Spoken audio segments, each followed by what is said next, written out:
Manchester Orchestra is a rock band from Atlanta, Georgia. It's been touring pretty heavily since 2005. We're on our second LP now.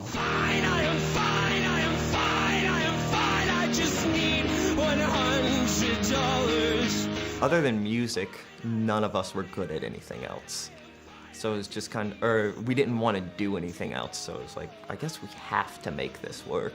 Getting to make a record with Joe Ciccarelli was, mind-blowing. Getting to go on tour with the bands that we idolized growing up, like Kings of Leon and Brand New, getting to become really close with those guys. And of course, playing David Letterman was huge, especially for our families. We haven't been in this space very long, and it's a great space and a huge step from anything we've had before, but it's still a pretty unfinished space. We didn't have engineer come in and analyze the room and do acoustical treatment. We just kind of, did it on our own, within a very small budget. So a lot of the issues we were having were,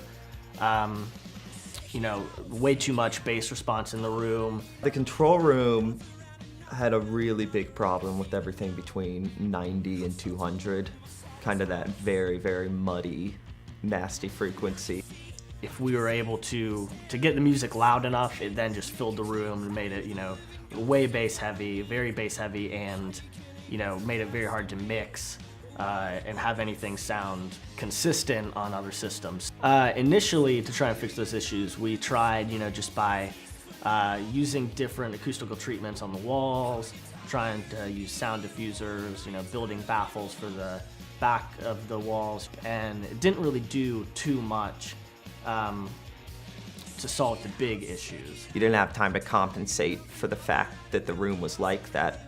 So you would bounce down these tracks, throw them in your car, and all of a sudden the bass is just taking over everything. So the Ergo system really was great for us because we're able to analyze the room and really more specifically take out the actual problem areas instead of blindly trying to treat the walls and treat the room and hope that it's going to fix the problem. So once it was kind of able to be leveled out, it allowed me to do a quicker mix, not have to do as many revisions, and it also it cleaned up the mix because it cleaned up the room.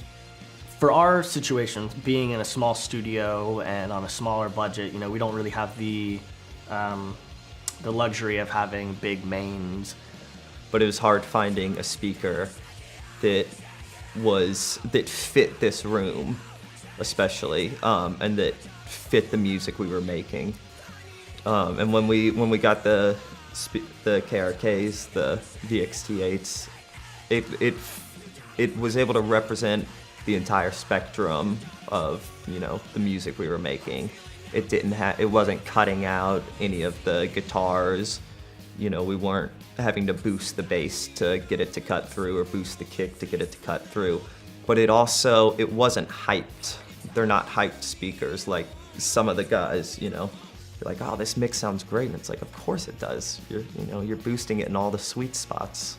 A lot of the time I want to have the guitarist in the tracking room and be able to turn it up loud, or even at mixing, we want to crank it up loud here. It's going to sound on a good loud system, but also be able to turn it down and mix at lower volumes and have the same clarity throughout. Most people mix softly, which I try and do, just not tire my ears out.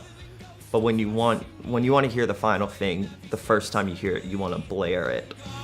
And with the speakers, it enabled us to be able to sit in the back of the room, blast the shit out of it, and really still hear the clarity and still hear, everything the way it was recorded, the way it was meant to be, and the way we would play it live. And we had actually used the Rocket 6s a lot in the studio I used to work at, and ended up, like we do here, using them in the tracking room. And we actually would set those up right in front of somebody in the tracking room, those tracking guitar. So with the success from those speakers that were so affordable and on such a small level, we looked to using them as our main speaker. I'm able to now listen in our studio to tracks and to albums in the right environment. So now I'm starting to learn more and more how our room is supposed to sound and how that record is supposed to sound. I think we often look back at one of the first meetings we had with our first manager, and Andy at one point, stated that, if we sold, I think he said 20,000 records, like, he would be happy. That was way beyond his goal ever. And our manager at the time was like, "You're crazy. Of course you're going to sell way more than that. I think you'll sell 100,000 or whatever." And that was just ludicrous to us at the time. That was not what our goal was. Our goal was just to be able to go to every city and have a few kids there, have 20, 30 to 100 kids that we could play to no matter what city we went to.